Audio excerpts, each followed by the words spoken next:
Hello, hello les potes, comment ça va? Comment ça va, Capette? Écoute, ça va super et toi? Bah écoute, ça va, hein, on nous a promis un été où il se passe rien, où Ouais. on va se faire chier, etc. Et au final, on se retrouve avec un ETH pas loin d'un ATH, on se retrouve avec un BTC en price discovery, on se retrouve avec apparemment une alt-season, ou en tout cas une baisse de la dominance Bitcoin, donc Ouais, de cet été pour l'instant. c'est vrai. Bah, c'est surtout que, on va en parler, mais les inflows sur les ETF Ethereum sont absolument aberrants. Ça change Ouais. pas. Le flux financier sur Hyperliquid est absolument aberrant. Ça ne change pas. Les KYC sur les exchanges centralisés sont absolument aberrants. Ça ne change pas. Et mis à part ça, ouais, bah écoute, Solana qui augmente la capacité de son réseau, des trucs qui vont arriver plein de patates au mois d'août, dans tous les sens, de ce que je comprends. Donc plutôt cool, et je te propose que sur cette émission, on fasse un peu moins cours magistral et peut-être un peu plus d'échanges avec le chat, puisque on en a la possibilité. On essaye à chaque fois, hein, c'est terrifiant, c'est terrifiant. Mais bon. Mais là j'ai moins de matière sur la partie Fonta, parce que c'est vrai que la semaine dernière, c'était chargé chez chargé, donc ça va être l'occasion. Mais j'ai quand même de la matière, rassurez-vous. Ouais. Non, en ce moment, il se passe plein de choses, même en DeFi et tout. En ce moment, c'est intéressant, tu vois. Enfin, on expliquait avec les tokenized stocks, l'arrivée de la TradFi. On a AV qui est en train d'exploser, on a Morpho qui est en train d'exploser, on a toute l'Hyper EVM qui est en train d'exploser aussi, avec Kinetic qui a pris genre 600 millions de TVL en moins d'une semaine, dont 300-400 millions en quelques heures. On a plein d'innovations aussi sur l'Hyper EVM, etc. Donc, non, franchement, en ce moment, on mange. Moi, j'aime beaucoup ce qui se passe. Et même d'un point de vue builder, en fait, j'ai l'impression qu'il y a beaucoup d'opportunités qui se déverrouillent. Hmm. Plein de nouvelles choses à faire, de l'innovation, etc. Donc, très content de pouvoir participer à tout ça. Et on s'ennuie pas, quoi. Enfin, moi, j'ai l'impression, bon, après, avec le taf, etc., Hmm. sur Khan Academy et sur le reste, c'est tendu. Mais bon, il y a beaucoup de choses qui bougent et c'est pour le meilleur, donc très content de ça. Je ne sais pas ce que vous faites en ce moment d'ailleurs. Qu'est-ce que vous faites dans le chat en ce moment sur crypto? Est-ce que vous faites Bonne question. l'Hyper Tiens. EVM? Est-ce que vous faites du lending borrowing sur le VM? Est-ce que vous faites, je sais pas, est-ce que vous tradez? Je me demande ce que vous faites en ce moment. Pharmashell, je fais du Bitcoin. Bonne Parle monade. activité. Je vois que ça parle pas mal de Ibra. Moi, j'ai eu pas mal de red flags concernant Ibra, donc je ferai attention à votre Bah, je place. connais pas du tout Ibra. Tu vois, c'est la première fois que j'en entends parler, moi. Liquidity Layer sur Hyperliquid. Ok. C'est quoi? C'est un AMM encore, non? C'est pas ça? Bah, je vois, c'est VE33, donc ouais, ça doit être un truc où tu dois bloquer des liquidités. Mais je t'avoue, je connais pas. Découvre. Ouais, il y a plein de choses qui sont arrivées aussi. Tu sais, il y a Projet X qui est arrivé, Ouais, qui est ça j'ai globalement, vu. qui est la même chose que HyperSwap avec un look différent. Euh, mais en fait, c'est toujours impressionnant de voir la capacité des projets à fork, en fait. Mais forker, ça a Hmm. plein d'avantages, en fait. Pourquoi ça a plein d'avantages? C'est parce que, en fait, quand tu forques un truc et qu'il est déjà audité, bah, en fait, tu es en mode, bon, bah, j'ai un truc qui fonctionne, ça me coûte zéro ou presque zéro. J'ai pas trop de risques de sécu, parce que globalement, il y a enfin, tu forques souvent de gros protocoles, et ça te permet de lancer très rapidement. Après, ce que ça veut dire, c'est que tu n'es pas vraiment souverain de ta tech, dans le sens où, bah, en fait, vu que c'est pas toi qui as build le truc, c'est peut-être plus compliqué de build des trucs par-dessus. Mais ouais. Hmm. Bah, Projet X, c'est juste qu'ils ont fait un peu de marketing, mais au final, oui, c'est l'équivalent total de HyperVM, de ce que je comprends, non? Il y a pas de nouveauté. Non, Un non, truc c'est pour toujours swapper des jetons, quoi. la même merde forquée, quoi. Hmm. Non, mais non pas que ce soit pas utile, mais enfin, des projets comme ça, on en a vu plein, quoi. Hmm. Picsou, est-ce que tu peux nous montrer exactement comment faire full volume sur Unit en ordre limite, please? Bah, en fait, du coup, j'ai plein de questions en ce moment par rapport à Unit parce que bah, globalement, j'en ai fait la propagande sur Twitter par rapport à un potentiel airdrop, Un etc. peu. Un peu. Mais bon, encore une fois, je parle pas de 10 000 trucs, donc je parle du peu de choses sur lesquelles j'ai vraiment de la conviction et sur lesquelles je pense qu'on peut manger ou en tout cas avoir de belles opportunités. Et je pense que Unit en fait très largement partie. parce que c'est la team la plus proche de la team HL. Ils sont intégrés nativement dans HL.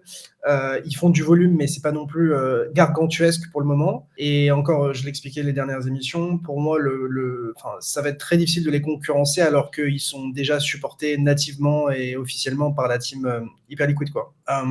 Et en plus de ça, si HL croît, le spot va devenir de plus en plus important, donc ramener de plus en plus de revenus, et donc de plus en plus valoriser le protocole Unit et son token si jamais il y en a un. Et en soi, ça demande pas mal de ressources, etc. Mais je pense que l'espérance de gain par rapport au farming de trucs comme Ibra, etc., elle est gigantesque en fait. C'est pour ça que je parle que de Unit, c'est parce que pour moi, enfin, je vous dis ça, j'ai pas nécessairement d'intérêt dans le sens où je vais juste me diluer plus. Mais tout comme je l'ai fait pour l'airdrop HL, et à mon sens, c'est vraiment ce qui a du potentiel. Donc, moi, je me concentre que sur ça, parce qu'en fait, les Hyperlane, les Felix et tout, c'est cool, mais c'est beaucoup plus volatile, parce que si demain, tu as un Morpho qui prend de plus en plus de place, ou si tu as un AAV, ou si tu as des gros qui arrivent, ils vont avoir du mal à tenir dans le temps, et aussi juste parce que c'est des, entre guillemets, des simples forks, donc genre il peut y avoir de la valeur, tu vois, dans un token Felix à Hyperlane. J'ai pas la vision globale de ce qu'ils veulent faire, mais ça me paraît beaucoup plus, enfin pas risqué, mais moins, je trouve ça moins opportun de farmer ça que Unit, personnellement. Alors, il se passe quoi sur Zora? Dans les grandes lignes, il y avait une annonce, c'était il y a quoi? Il y a 2 semaines de la part de Base, vous savez, le roll-up, qui allait transformer son écosystème pour être un espèce d'écosystème all-in-one avec un réseau social, du trading, etc. Et si vous voulez, Zora s'intègre un peu plus à cet écosystème pour la partie sociale. De ce que je comprends, tu peux minter des NFT au travers de l'app Base, etc. Donc les gens, en fait, on spécule sur Zora en mode, comme Base n'a pas de token, mais que Zora en a un, c'est un peu le bêta-play de Base, un peu comme Aerodrome. Voilà ma compréhension de la chose. Après, l'utilité même du token, c'est toujours pareil dans ce marché, je sais même pas à quoi il sert ce jeton. Donc voilà, tu mises un petit peu sur le sentiment de marché par rapport à Base, ni plus ni moins avec Zora. Ouais.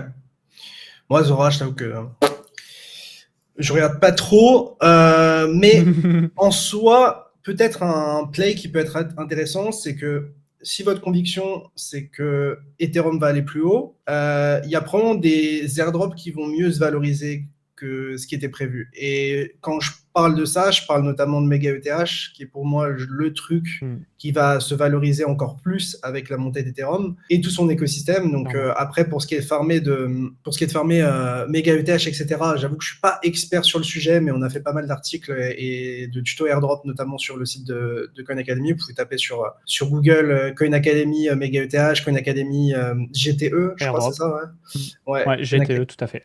Ouais, et dedans, vous retrouverez des trucs assez intéressants. Je vois qu'il y a des gens qui me posent des questions par rapport à Hyperbit, Kinetic, Liminal, etc. Donc, je vais essayer d'y répondre assez rapidement. Donc, pour ce qui est de Kinetic, qui est globalement le plus gros LST maintenant sur HyperVM et sur Hyperliquid, il y a beaucoup de gens qui spéculent sur un JITO, etc. Et en vrai, vu la TVL et les fees et tout ce qu'ils vont faire autour, et surtout si c'est le LST leader, en fait, ils vont avoir une sorte de monopole. Parce qu'en fait, t'as un peu genre cet effet de réseau de, en fait, genre t'as un gros winner que tout le monde utilise, et après, c'est très difficile de s'en approcher parce que si tout le monde utilise déjà l'autre concurrent et que t'as pas d'intérêt à aller dans le nouveau, c'est compliqué, d'autant plus que Kinetic a un système de points. Après, pour autant, est-ce que ça va se valoriser des milliards ou des centaines de millions, etc. C'est difficile à dire. Mais en fait, ce qui m'embête un peu, c'est qu'ils ont déjà capté beaucoup de TVL et qu'il y a eu un système de points Day One. Tout comme Projet X, tu vois, Projet X, ils ont lancé le système de points dès le début et ils ont dit, plus vous vous impliquez tôt, plus vous allez avoir des boosts de points, etc. Pour moi, c'est le genre de mécanique qui est difficile de garder dans le temps. Et donc, c'est compliqué. Donc, moi, j'ai pas mal de cas hype, etc. J'en ai même mis dans le module Earn, parce qu'en gros, Kinetic a le LST, et à côté de ça, tu as un module dans lequel ils peuvent faire fructifier tes cas hype en les mettant en DeFi dans différents trucs. Mais quand tu as une petite size, honnêtement, Kinetic, j'aurais presque tendance que ça sert à rien ou à peu. Parce qu'en fait, il y a des mecs qui sont à déjà 100, 150 millions de balance dans le protocole. Enfin, ça va capturer une énorme partie des points. Après, moi, je suis déjà extrêmement bien classé. Mais j'ai du mal à. En fait, si vous êtes sur Hyper-EVM, que vous avez besoin de LST sur la partie hype, autant utiliser qu'Hype. On soit d'accord. Mais si vous n'avez pas ce besoin-là, j'irai pas forcer parce que je vois moins l'intérêt. Mais oui, comme dit Hackmaker dans le chat, les fameuses boucles K-Hype, parce qu'en fait, en gros, maintenant, sur l'Hyper-EVM, tu peux déposer tes K-Hype, emprunter du stablecoin ou des hype, et si tu empruntes un asset qui est très corrélé au K-Hype, c'est ce que j'expliquais les dernières masterclass avec le e-mode sur Hyperland, etc., ça augmente énormément ta capacité d'emprunt. Après, encore, faut garder en tête que ça peut dépeg, mais c'est peu probable sur un LST comme le K-Hype, parce que en fait tout est dans les core, enfin tout est programmé, tout est on-chain, genre du coup ça peut facilement se faire arbitrer, je suppose. Enfin c'est beaucoup plus codé on-chain avec les core writers, etc. Enfin checker un petit peu tout ça. Et sinon pour le reste, moi j'aime beaucoup aussi Hyperbit et Liminal qui font globalement du delta neutral sur HL. Hyperbit, c'est un bon moyen de farmer pas mal de protocoles en même temps parce qu'ils font du delta neutre, mais ils font aussi du supply du SDT ou de Hype en DeFi. Donc ça te permet de farmer plusieurs protocoles en même temps. Après, le problème, c'est qu'il reste peu de points à distribuer sur Hyperbit et j'ai du mal à avoir la vision globale de ce que va devenir Hyperbit et comment le valoriser. Et d'autant plus que quand tu mets dans les vaults de Hyperbit, bah, en fait, il gagne genre des points et des potentiels airdrops pour toi. Mais la question, c'est est-ce qu'ils vont 100% redistribuer aux gens qui déposent chez eux alors qu'avec Liminal, genre moi, j'utilise le mode institutionnel où je peux avoir la self-custody et du coup, je suis sûr que en utilisant Liminal et le mode institutionnel, tous les potentiels airdrops finissent sur mon compte parce que tout ce que j'exécute, c'est avec mon compte. C'est juste Liminal qui me permet d'exécuter à ma place, mais tout reste sur mon compte en fait. Donc, différentes approches, ça dépend de ce que vous cherchez. Si vous voulez vraiment être exposé à pas mal de protocoles Hyper-EVM d'un coup, à ce moment-là, Hyperbit, je pense que c'est le mieux. Mais si vous voulez avoir la garantie de récupérer les airdrops que vous obtiendriez en exécutant et en prenant ses positions, etc., je pense que Liminal est aussi une bonne solution. Donc voilà. Je pense que HL peut bénéficier de cette phase d'institutionnalisation. Je pense que c'est possible, notamment avec les treasury companies, notamment s'il y a des entreprises qui accumulent du hype, etc. Mais je vois beaucoup moins en profiter qu'un Ethereum ou un Bitcoin, etc., qui ont des ETF, ou que, je sais pas, un AAV qui est là depuis des années, qui est audité, qui est solide et que les institutions peuvent utiliser Day One. Donc, je dirais que d'un point de vue TradFi et Instit, ça a moins de potentiel hyper liquide. Mais je pense que la demande pour trader on-chain à bas frais sans KYC est gigantesque, que HL n'ont pas capturé tout le marché et qu'ils peuvent facilement concurrencer en fait tous les exchanges centralisés en fait. Et c'est ce qu'on voit, on le voit sur les graphiques. Hyperliquid est en train de prendre de plus en plus de parts de marché sur Bybit, sur BitGet, sur Binance, etc. Et aujourd'hui, on voit des listings de coins arriver sur Hyperliquid avant même les exchanges centralisés. Et surtout, on voit des marchés sur lesquels la majorité du volume est effectué sur Hyperliquid et non pas sur des exchanges centralisés, ou en tout cas une partie significative. Ce qui fait que on change un peu de paradigme où jusqu'à maintenant, c'est les exchanges centralisés qui maîtrisaient la distribution et les listings et qui accumulaient tout le volume. Et maintenant, on est un peu en train de rebattre les cartes et Hyperliquid reprend plus de pouvoir. Et je pense qu'il y a de plus en plus de teams, notamment des builders et des gens qui lancent des tokens, qui vont en avoir marre en fait de donner une énorme partie de la supply à Binance, etc., et qui vont juste se lister sur HL. Alors après, la liquidité qui est mise à disposition, le nombre de users que tu touches est beaucoup plus faible et moins élevé que par exemple sur des exchanges centralisés. Il ne faut pas se voiler la face. Quand tu as un Binance launch pool ou Alpha ou je sais pas quoi, forcément tu touches beaucoup d'users, etc. Mais tu peux vivre sans. Et d'ailleurs, moi, je suis toujours très étonné que Pump Fund n'ait pas été listé sur Binance.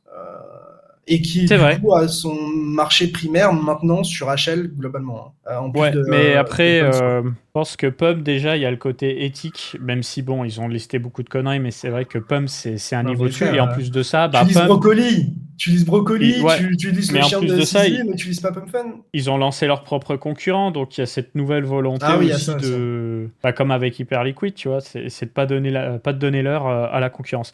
Alors, j'ai mis en évidence ce message, je vais le remettre. C'est vrai qu'on fait des émissions où on s'adresse toujours à des gens qui connaissent ce marché. Donc moi, j'ai une question pour le chat. Est-ce que parmi vous, il y a des gens qui sont pas habitués aux crypto-monnaies ou vraiment qui découvrent ou qui ont du mal avec le langage, les mots qu'on utilise, qui ont besoin de comprendre des bases, n'hésitez pas à vous manifester. Il y en aura peut-être très peu, mais voilà, j'ai pas envie que ça vous mette dehors parce que c'est vrai qu'on a tendance à faire notre truc comme si tout le monde connaissait quoi.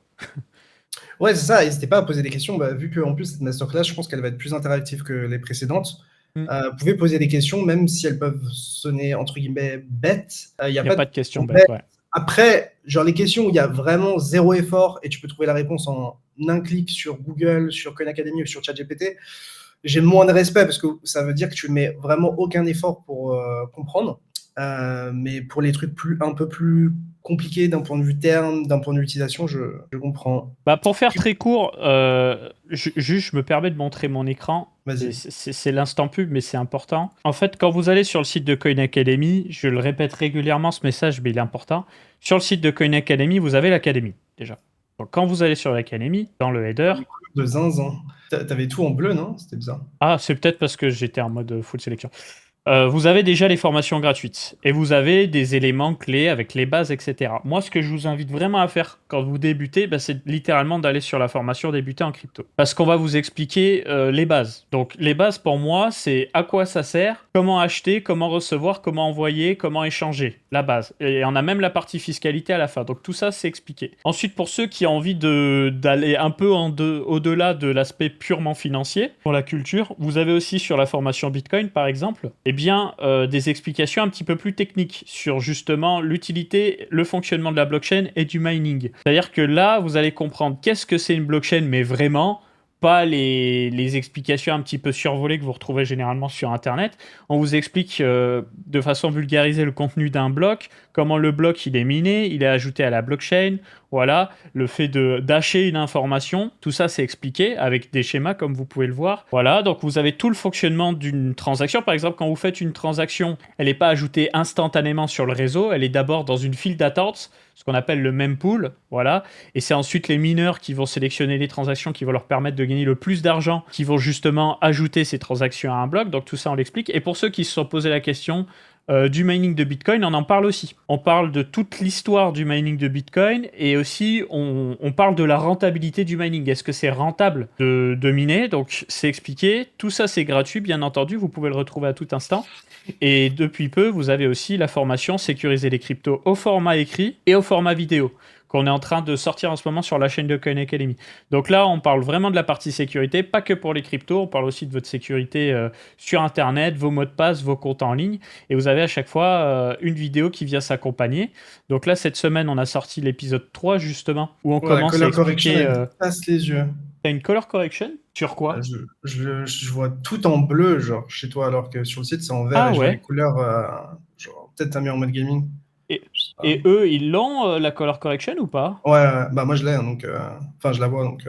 Ah, je pense savoir, attends. Est-ce que ce serait pas... Non, c'est même pas mon filtre bleu, parce que j'en ai pas... Ah non, c'est que je suis en HDR. Ok, laisse-moi corriger ça. C'est pas très grave, mais juste... Là, normalement, c'est bon ou pas? Ouais, là, c'est carré. Ouais, c'était un signal HDR, ok. T'as bien fait de m'en parler. Donc ouais, bref, vous avez la petite vidéo, je vous explique comment lier un ledger à un wallet Rabbi. Donc je vous le remonte là tout de suite. Vous utilisez sans doute des wallets comme MetaMask, Rabbi, Phantom. Quand vous utilisez un hardware wallet ledger, regarde, je suis professionnel, j'ai même le wallet avec moi. Vous pouvez à tout moment faire ajouter une nouvelle adresse, connecter un hardware wallet, hop, et là vous mettez ledger. Et ensuite vous avez juste à connecter votre appareil. Et du coup, sinon ils peuvent regarder la vidéo YouTube. Et ils peuvent regarder la vidéo YouTube, bien sûr. Et du coup, la suite de mots que vous avez générée, elle est isolée. Elle n'est pas sur Internet, elle n'a pas été générée sur le PC, donc elle est en sécurité. Donc ça, on vous l'explique, et dans l'épisode 4 qui va sortir, ça va être le plus important, je pense, parce qu'on va apprendre à déposer, à envoyer, à bridger et à swapper des crypto-monnaies sur des environnements centralisés et décentralisés. Donc tous ces contenus-là, ils sont gratuits. Donc déjà, quand vous avez lu tout ça, vous êtes posé, que vous avez lu, vous avez les grandes bases en crypto-monnaie. Et après, pour ce qui est du jargon, bah, ce qu'il faut comprendre, c'est qu'on est sur un marché qui évolue beaucoup. Donc si vous voulez, sur les cycles précédents, on a eu d'abord Bitcoin, ensuite on a eu les nouveaux Bitcoin killers où tout le monde s'est amusé à créer des Bitcoins plus rapides, moins chers, etc. Après, tu as Ethereum qui est arrivé, qui a permis de créer, on va dire, de la monnaie programmable. Ensuite, tu as eu du coup les Ethereum killers, c'est-à-dire comment faire des projets qui sont plus efficients qu'Ethereum. Donc dans le lot, il y en a qui sont sortis du lot, tu as BNB, Solana. Et là, à ce stade, en fait, on n'est plus dans ce jeu-là. C'est-à-dire que tous les 3-4 ans, le marché, il a tendance à se rediriger sur autre chose. Donc on n'est plus sur l'infrastructure de la monnaie programmable aujourd'hui, on est plus sur quelle infrastructure va remplacer en fait les bourses. Voilà. Les bourses d'échange ou le Nasdaq ou le CAC 40, etc.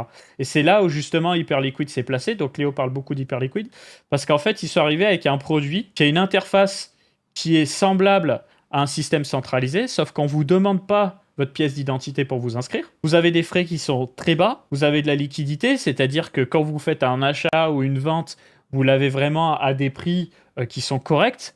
Vous n'avez pas des frais cachés, des trucs bizarres. Et donc, Hyperliquid a pris cette place-là. Et du coup, ce qu'a amené Bitcoin, donc la technologie blockchain, c'est-à-dire la traçabilité, la lutte contre la double dépense et la censure, on a essayé de la placer partout, la blockchain, mais on se rend compte que placer de la blockchain partout, ça sert à rien. Et qu'au final, à part sur les sujets purement financiers, pour le moment, la blockchain ne fait pas vraiment sens. Voilà. C'est pour ça que sur ce cycle, on le voit, hein, qui sont les big players, à part les meme coins qui percent, bah, c'est tous les projets, ce qu'on appelle de finance décentralisée. Donc des projets où vous allez pouvoir faire travailler votre argent, soit en prêtant votre argent à quelqu'un moyennant des taux d'intérêt, soit en prenant des risques pour investir sur des projets ou pour trader des crypto-monnaies, etc. Donc c'est ce qu'on appelle la finance décentralisée. Et on en est à ce stade dans le marché des crypto-monnaies. Je vais couper mon écran et on va pouvoir reprendre. Excuse-moi du monologue, Léo, mais au moins ils avaient la petite intro. Il y a quand même beaucoup de frais sur achat qu'il ne dit pas. Non, c'est la place où tu as le moins de frais sur Terre en crypto. Or, les lighters, etc., où genre tu as des frais qui sont à zéro, mais t'as pas du tout de la liquidité même avec des frais à zéro. Donc, c'est juste le meilleur exchange pour trader en fait, c'est payer le moins de frais, si jamais c'est ce que tu cherches à faire. C'est possible de plutôt utiliser son ledger en tant que double validateur pour nos transactions wallet Rabi. Bah, en fait, en gros, si Bien tu sûr. mets si tu mets ton ledger sur Rabi, genre dans tous les cas, il faut que ta ledger signe pour que les transactions partent. Donc, je vois pas plus de risque. Enfin, le risque, c'est qu'on infecte ton ordinateur et que du coup, Rabi te montre les mauvaises informations. Mais dans tous les cas, au moment où toi, tu dois valider la transaction sur ton ledger, sur l'écran, l'écran, il est sécurisé, ton ledger. On ne peut pas s'y introduire et mettre des fausses informations. Et donc, en gros, c'est pour ça qu'il faut toujours vérifier ce que tu signes sur ton ledger et ce qu'on affiche concrètement sur ton écran, quoi. En gros, mon conseil, si tu as un petit peu de budget, c'est d'avoir... bon, en soi, tu peux tout faire avec un seul ledger si tu es prêt à reset ton ledger et créer différentes seed phrases. Mais si tu veux vraiment te la jouer pépère avec un petit peu de budget, tu as un ledger avec des fonds que tu bouges jamais, absolument jamais. C'est-à-dire que ce ledger-là, tu vas pas le connecter à un Rabi ou n'importe quelle application. Ça va être ce qu'on appelle un cold wallet, c'est ton stockage froid. Donc là, c'est vraiment les fonds que tu vas garder sur du très long terme, où tu vas limiter un maximum les piratages. Et pour les fonds que tu as envie de trader, soit sur les plateformes centralisées, soit sur des applications décentralisées, et ben là, tu peux faire Ledger connecté à un wallet Rabi ou Phantom. Mais ça reste un cold wallet dans tous les cas. Et j'ai pas envie de l'appeler cold wallet parce que si. tu bouges de manière active les fonds. Donc pour moi, c'est pas un cold wallet. Pour moi, un cold wallet, tu bouges pas de manière active les fonds. Bah non, un cold wallet, tu peux faire tout ce que tu veux avec. Le cold wallet, c'est juste que la clé, elle est pas sur ton ordi, quoi. Elle est pas accessible de cette manière-là. Mais en gros, ce que je recommande même d'un point de vue fiscal, c'est d'avoir un wallet, un ou plusieurs wallets, cold wallet du coup, en mode investisseur. Et ce que vous faites d'un point de vue plus trading, etc., faites-le sur un autre wallet ou plusieurs autres wallets. Comme ça, en fait, vous séparez bien. Ouais. Genre là, vous avez une activité qui est active, qui est élevée, et là où vous n'avez pas d'activité comme ça, genre vous pouvez justifier beaucoup plus de choses. Alors là, je parle genre dans un cas global, genre international. Pour la France, peut-être ça fait moins sens, mais en général, c'est mieux de s'organiser comme ça pour pouvoir montrer ce que vous voulez montrer et bien distinguer les deux parties, quoi. Notamment la partie flat tax et la partie imposition sur le revenu. Ouais. Enfin, globalement, c'est ça, quoi. Parce qu'en gros, genre, si ton activité de trading, elle est imposée sur le revenu, ton activité d'investisseur, tu payes la flat tax de 30% dessus en France.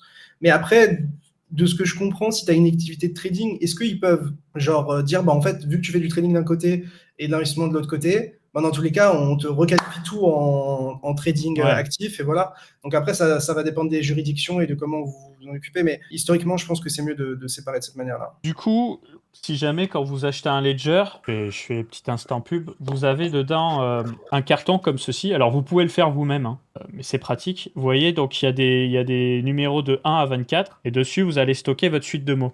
En fait, une suite de mots, c'est comme un long mot de passe. Et cette suite de mots, pourquoi on vient la noter sur un carton? Pourquoi on vient la générer sur un appareil hardware? C'est parce que justement, au moment de générer, ça se passe pas sur un ordi, ça se passe pas sur Internet. C'est coupé d'Internet. Donc c'est pas intercepté par un ordinateur, donc par un virus, une faille de sécurité quelconque. Et c'est ça tout l'intérêt. Donc ce carton, vous pouvez le faire vous-même, hein. Vous pouvez prendre une feuille de papier et noter les 24 mots. Et je pense que je vous ferai une vidéo où, avec 3 feuilles, on peut noter les mots sur différentes feuilles. Le but étant que, avec 3 feuilles, si tu as 2 feuilles sur 3, tu puisses récupérer la suite de mots. Et comme ça, vous pouvez mettre les différentes feuilles à des différents endroits. Par exemple, une feuille chez vous, une feuille chez mamie, une feuille chez un pote de confiance, etc. Je pense vous faire un truc comme ça. Il y a vraiment 1000 Ouais, façons de sécuriser après cette méthode. les feuilles et tout, enfin, moi, j'éviterais, enfin, le mieux, genre, en vrai, à mon sens, c'est d'avoir des, maintenant, il y a Ledger qui a sorti les recovery keys, et en fait, vous Ouais, pouvez je l'ai. plaquer, en fait, une sorte de fine plaque, comme ça, Ouais. derrière votre appareil Ledger, et en gros, avec un code PIN que vous définissez sur la carte et votre code PIN sur le Ledger, vous pouvez les synchroniser. La carte, du coup, que Capet vous montre, détiendra la private key, mais pour la redeem, dans tous les cas, il vous faudra aussi le code PIN de la carte. Il y a 2 codes PIN, celui de la carte et celui du Ledger. Et si jamais vous voulez exporter la private key d'un Ledger juste en collant la plaque, c'est pas possible. Il faut que le Ledger soit aussi déverrouillé et que vous validiez tous ces changements. Donc, en fait, ça vous donne un moyen un peu plus pratique de sauvegarder vos clés privées avec la recovery key sans passer par le Ledger Recover de Ledger où il y a une forme de KYC, etc. Quoi. Donc, Hmm. franchement, le dernier produit de Ledger, c'est vraiment de la frappe.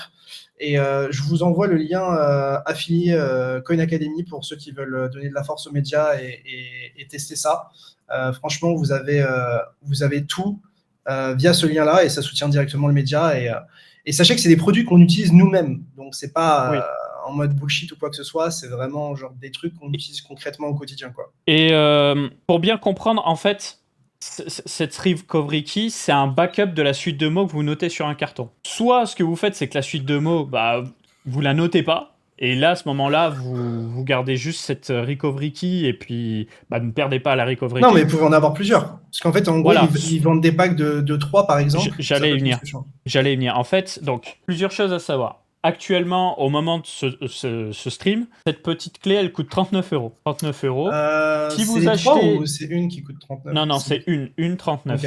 Si vous achetez un Flex ou un Stax, à partir de... il y a quelques jours, donc à partir d'aujourd'hui, on va dire, une Recovery Key qui est offerte avec. Si vous avez déjà acheté un Flex ou un Stax, on va vous envoyer une page tout de suite et on vous la met en description. Vous pouvez claim une clé gratuitement, vous devez juste payer les frais de port, ça doit être 8 euros de frais de port, et voilà. Donc je vous la mets tout de suite, si jamais vous avez un Stax ou quoi. Et comme le dit Léo, après, si tu achètes un pack de 3, et bah, tu vas pas payer 3 fois 40 euros, tu vas payer 100 euros le pack de 3. Et du coup, tu peux faire différents backups à différents endroits, en sachant que, bah, comme dit, ces clés, elles sont protégées par un code PIN aussi. Donc c'est quand même Donc, plus même sympa. si vous faites voler, genre, par exemple, vous avez 3 clés, 3 recovery keys pour un wallet, enfin, pour une clé privée, si on vous la vole, le mec peut rien en faire, en fait. À part, évidemment, Tant qu'il s'il connaît connaît le pas votre code PIN. PIN ou qu'il est facilement Hmm. devinable. Mais même avec trop de tentatives d'essai, ça se verrouille aussi. Ouais. Donc non, franchement, moi personnellement, je recommande ça. Et après, sinon, vous avez les capsules CryptoStyle exactement que moi j'utilise aussi, qui aussi sont aussi très utiles. Donc tous les moyens, en fait, c'est ça, c'est tous les moyens pour protéger votre seed phrase et la mettre à l'abri des regards tout en ayant un accès pratique à ça, c'est très utile. Et sincèrement, enfin après, je connais pas l'état des finances de chacun, mais si vous avez les moyens de vous acheter un ledger, faites le nécessaire autour de ça pour genre avoir la sécurité complète quoi parce que enfin des bêtises sont vite arrivées et franchement bah, payer genre quelques dizaines d'euros en plus ou à côté pour encore plus baquer c'est hyper important, surtout quand vous commencez à générer des sommes assez décentes, quoi. Donc prenez les bons réflexes, parce qu'il y a trop de mauvaises histoires, et en vrai, je vois pas en quoi c'est un mauvais achat, perso. Alors, précision, les recovery keys, ça fonctionne que avec les modèles avec grand écran flex. Et Stax. Là, et Stax. Là, je fais vraiment le téléachat, c'est une folie. Et Stax, excusez-moi. Bon, c'est pas grave. Si vous avez la bonne vieille clé Nano, ça marchera pas. Voilà. Par contre, qu'on se le dise, une Nano S Plus, c'est 80 €, ça fait le taf. Si jamais, faut bien comprendre que les grands écrans tactiles, c'est beaucoup plus confortable. Il n'y a pas photo. Maintenant que j'ai le produit, c'est une folie. Mais si vous voulez juste commencer à vous sécuriser, que vous êtes limité niveau budget parce que vous n'êtes pas non plus en mode à fond dans les cryptos comme nous et tout, ça c'est 80 balles. Et des fois, il y a des grosses promos aussi. Ça peut même tomber en dessous des 60 € de temps en temps. Je ne sais pas s'il y aura d'autres promos, mais de temps en temps, il y a des belles promos. C'est ça. Et du coup, on va vous donner le lien pour les recovery keys. Tenez, je vous le donne dans le chat. Voilà, je vous ai mis le lien dans le chat. C'est des liens un peu longs, hein, mais globalement, vous pouvez du coup les commander si jamais ça vous intéresse. Et je crois qu'il y a un système pour claim aussi si jamais vous avez déjà les produits, quoi. Donc voilà, en tout cas très utile, et voilà, n'hésitez pas à checker. Mais ça, c'est les bases de la sécurité, honnêtement, et vu qu'on a de plus en plus de choses à notre disposition, voilà. Peut-être prendre d'autres questions dans le chat. Je vois des gens qui parlent de hype, d'autres qui parlent de NFT. Si vous avez des questions, n'hésitez pas.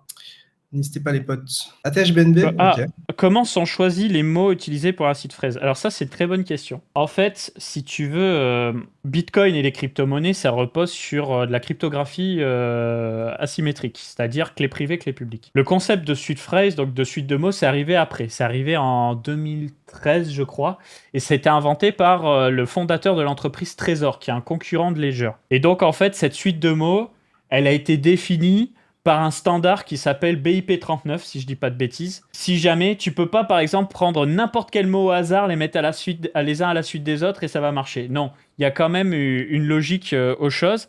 Donc, tu as des programmes gratuits sur GitHub pour utiliser ce standard-là. Et en fait, tous les hardware wallets du secteur, tous les wallets même type Rabi, etc. du secteur, se basent sur le BIP39. Voilà, que tu le saches. Très intéressant de voir que le BNB en ATH est push. Alors, vous allez me dire, je suis totalement matrixé. Mais si le BNB monte, je pense qu'il y a de bonnes chances que le hype monte aussi et que tous les autres tokens d'exchange aussi. Parce que, globalement, genre, le BNB, c'est une représentation d'une certaine manière de l'intérêt pour la BNB chain et pour les produits Binance. Et ils sont notamment utilisés pour réduire les frais. Donc, c'est quelque chose de positif pour mes bagues. Mais ouais, alors, il est trop théorique ce live. Go sur la charte de hype et nous bander Picsou. Après les potes. J'aime à tous, Picsou a rejoint les Peaky Blinders. On va dire ça. Quel fumier, je lui parle du BNB, il trouve encore le moyen de rebondir sur le hype, je suis mort. Toujours les potes. Capet, as-tu testé Empire? Alors, j'ai pas testé Empire, j'ai vu sur Twitter, etc. Pour ce qui est du wallet Ultra, la seule réflexion que j'ai à faire au wallet d'Ultra, c'est que la synchronisation avec la blockchain, je la trouve très lente. Mais sinon, en termes d'abstraction, c'est au-dessus du MutableX et des autres acteurs du marché. Ça, il n'y a pas photo. Maintenant, il faut qu'il y ait des jeux multi. Parce que là, ça commence à faire long. J'ai toujours du Doge, mais sur les dérivés. Donc, en gros, juste, je hold ma position pour l'instant et je patiente. En gros, on m'a mis en très positif. Ensuite, on est revenu sur mon entrée. Là, on est un petit peu en dessous de mon entrée, je crois, sur Doge. Truc du style. Et je patiente parce que pour l'instant, ETH a une bonne gueule, etc. BTC aussi. Donc, le moment où il commence à avoir une sale gueule, à ce moment-là, j'évite. Mais voilà. Pour Ibra Picsou, il a dit qu'il avait des red flags dessus, mais sans préciser, c'est dommage. Je peux pas en dire plus. C'est juste que moi, j'ai aucune confiance dans ce projet-là. À partir des éléments que j'ai, c'est que mon opinion et les informations que j'ai. Après, à tout moment, c'est le projet du siècle. Hein. Alors, votre top 3 concurrents hyper liquides, je dirais que dans ce qui est live et décentralisé, il n'y a pas grand-chose. T'as DYDX, je pense. T'as sur Solana Drift et quelques protocoles par-ci par-là, Apex Pro et tout. Dans ce qui va sortir et qui est un token, je pense que GTE va faire du bruit. GTE sur MegaETH risque de faire pas mal de bruit. Mis à part ça, je suis très curieux de savoir ce que ça va donner dans l'écosystème Solana avec Drift. Moi, je suis très curieux de voir si GTE va racheter 97%, enfin, il va utiliser 97% de ses revenus pour acheter son token. Moi, c'est la question que je me pose. Mais on verra. Paradex aussi, curieux, mais je vois différents sons de cloche sur les réseaux et je vois les tweets de Petit Prince qui trouve l'UX à chier. Et si Petit Prince dit que l'UX est à chier, c'est que c'est probablement le cas en fait. Alors, c'est quoi GTE? Alors, c'est juste Pardon. le plus gros DEX sur Mega ETH, qui est lui-même un L2 d'Ethereum et qui a eu pour investisseurs tous les rois de Ethereum en gros. Et du coup, beaucoup de Ouais. gens mettent de l'espoir dedans parce que Mega ETH a, sur le papier, en testnet, des bonnes performances. Et du coup, ça permettrait de rivaliser avec Hyperliquid, même en termes de vitesse, je pense que ce serait même plus rapide. Plus Mais après, il rapide faut en voir ça théorie, dans ouais. des conditions réelles, avec des vrais utilisateurs, avec des frais et surtout de la liquidité, quoi. Donc voilà. Toujours copier, jamais égaler. Ouais, c'est à peu près le. Bah, en fait, c'est. Au final, Hyperliquid ont bien joué leur coup parce que c'est-à-dire que même si tu arrives avec une meilleure tech, déjà pour avoir l'effet de réseau, la liquidité et tout, bah, bonne chance. Et en plus de ça, même si tu arrives à genre égaler HL sur ces points-là, dans tous les cas, tu pourras pas les égaler sur l'utilisation des fonds et des revenus pour acheter le token, parce que, on va te le dire sincèrement, il n'y a aucune team qui peut se permettre de créer des aussi gros projets sans lever des fonds. Et le fait de lever des fonds, ça veut dire que tu as des investisseurs privés, des third parties qui font partie des gens qui vont capturer le token et l'equity. Et c'est très improbable que tous les fonds soient utilisés pour racheter le token de la manière dont ils l'ont fait. Et très improbable de pouvoir donner autant à la communauté sous forme d'airdrop. Parce que n'oublions pas que tous les jetons en circulation de Hype actuellement sont des jetons qui ont été airdroppés à la communauté, modulo les 2% d'inflation avec le staking, tout simplement. Un avis de Fantôme après l'intégration de HL et ses perfs, on a vu des très très bonnes perfs. Je crois qu'ils font, là en gros, annualisés, ils font 45 millions de revenus à l'année, Fantôme, avec leur intégration de Hyperliquid, sachant qu'ils n'ont pas encore totalement scalé, etc. Donc, quand vous vous rendez compte qu'il y a des teams qui, rien qu'en intégrant Hyperliquid à leurs produits, peuvent faire 45 millions à l'année, comment pouvez-vous dire que tout le monde ne va pas suivre? Enfin, moi, je pense que Ravi va suivre, je pense que même d'autres DEX ou d'autres plateformes ou d'autres distributeurs vont distribuer le produit Hyperliquid, et c'est ça qui rend le truc encore plus fort. Et une fois que ce sera arrivé, impossible de les rattraper, quoi. Donc, parce qu'en fait, annualisé, en gros, là actuellement, ils font 100 cas par jour à peu près avec les builder codes. Donc, ce qu'il faut savoir, c'est que si jamais vous tradez les produits dérivés de HL via Phantom, donc via l'intégration, vous payez 2 fois plus de frais, parce que Phantom prend autant de frais que Hyperliquid. Donc c'est pour ça qu'ils sont capables de se rémunérer autant, quoi. Mais du coup, je pense que d'autres vont suivre, et on voit de plus en plus d'apps et de protocoles sur Hyperliquid se build et rajouter leurs fees par-dessus, et c'est ce qu'on appelle les builder codes. Les builder codes, ça vous permet de rajouter une variable que vous choisissez, qui peut être dynamique ou fixe, pour chaque transaction. Donc ça veut dire, à chaque transaction, je peux très bien te prendre je sais pas, 0,1%, 0,01%, où je peux prendre exactement les mêmes fees que HL. Et du coup, à chaque transaction, tu es rémunéré directement, quoi. Donc, c'est un truc que je vois de plus en plus utiliser et qui est une énorme force de HL, c'est que n'importe qui peut se brancher à Hyperliquid et toucher des revenus en plus, tout simplement, quoi. Quels outils vous utilisez pour suivre les performances et différents KPI de vos trades? Alors après, ça, tu as des outils automatisés en fonction des plateformes que tu utilises. Après, c'est compliqué de tout tracer, mais ouais, tu as des outils comme CoinMarketManager, ou je sais plus comment ça s'appelle. Enfin bref, tu as pas mal d'outils maintenant qui te permettent d'importer automatiquement tes transactions que tu fais sur Hyperliquid ou sur Binance ou sur Coinbase ou Bitget, etc. Et qui te permettent de mesurer le temps que tu as passé dans tes positions, le win rate, toutes ces choses-là. Donc en vrai, j'irai sur ces outils-là, ou sinon, si tu préfères à la main, tu peux faire un Excel, quoi. Je vais répondre à ce message. Alors, ça peut paraître chiant, je comprends. Le truc, c'est qu'on parle de ce qu'on voit dans la semaine, et cette semaine, il s'est passé quoi? Ether n'a quasiment pas bougé. Monad Après, il n'est peut aller toujours sur un pas autre live sorti. aussi.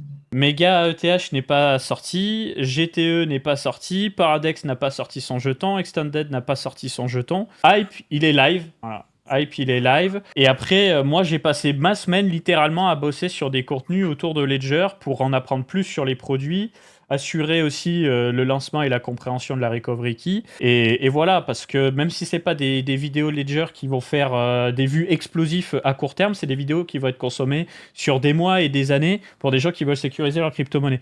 Donc évidemment, on parle de notre boulot en fait. Qu'est-ce que je dise de plus? Ouais, c'est surtout que ça fait gagner des millions aux gens qui nous ont suivis jusqu'à maintenant, donc je pense que ça va, quoi. On a vu bien. Non, mais je peux comprendre que ça saoule des gens, mais factuellement, je pense que c'est les sujets qu'on a traités, c'était les bons jusqu'à maintenant. C'est pour ça que je me permets de dire ça. Ouais, ENA aussi, c'est pas mal intéressant. En ce moment, j'en avais déjà Ouais. parlé l'émission d'avant, mais ils arrivent en TradFi, ils vont activer le fee switch, enfin le buyback, je veux dire. Mais moi, je suis très surpris d'un truc. Je sais pas si tu as remarqué, mais quoi? Quand tu t'endors, tu regardes le plafond en te disant que t'es le GOAT. Quoi? Regarde ce message de Tomate du fermier. Non, bref, tu disais quoi? Non, mais en gros, moi, le problème, c'est que, en fait, j'ai l'impression qu'il y a plein de protocoles, tu sais pas combien tu payes de frais. Genre, tu es capable de dire combien tu payes de frais à AAV? Non, enfin, Mais j'ai cherché sur la passer doc. du temps pour comprendre. Mais gros, j'ai cherché sur la doc. J'ai lancé ChatGPT O3 dans des recherches de zinzin. Je n'arrive pas à trouver où est-ce qu'ils prennent leurs frais. Enfin, ils doivent en prendre et ça doit être expliqué à un endroit, mais je n'arrive pas à trouver, alors que je suis dans la crypto depuis longtemps. Donc ça veut dire que, enfin, moi je suis assez outré par la manière dont les frais sont cachés en crypto sur plein de protocoles. Genre, j'arrive pas à comprendre combien je paye à ces plateformes-là, quoi. C'est le bordel. Et sur les exchanges aussi, souvent. Alors, par rapport à ce que tu disais, Enderto, il y a beaucoup de FUD par rapport à Ledger. Le FUD est légitime, mais il faut bien comprendre de quoi il s'agit. Tu vois, ça, c'est Ledger Nano S+. C'est un produit qui est sorti, 4-5 ans. Avant ça, tu avais un produit qui s'appelait le Ledger Nano S, qui est sorti en 2016. Et c'est un produit qui a moins de mémoire, a eu beaucoup de soucis à l'époque. Les premières éditions, tu avais le produit qui lâchait au bout de quelques utilisations. Moi, mon premier Ledger Nano, je le dis, il m'a claqué dans les doigts en 2 ans.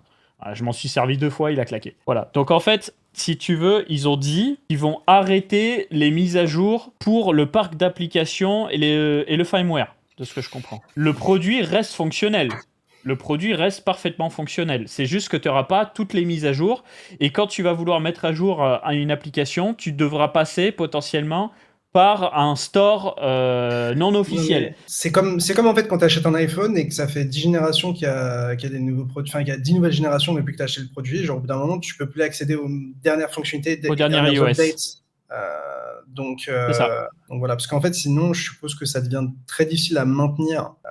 Non, c'est juste que il y a plus d'argent à se faire, le produit il est plus en vente, qu'ils ont envie de pousser des nouveaux produits et voilà, c'est de l'obsolescence d'une certaine façon. C'est comme les serveurs de jeux en ligne, tu vois, sur les vieilles Xbox, les vieilles Play et tout. Au bout d'un moment ils disent vas-y c'est bon. La Play 2, elle tourne plus.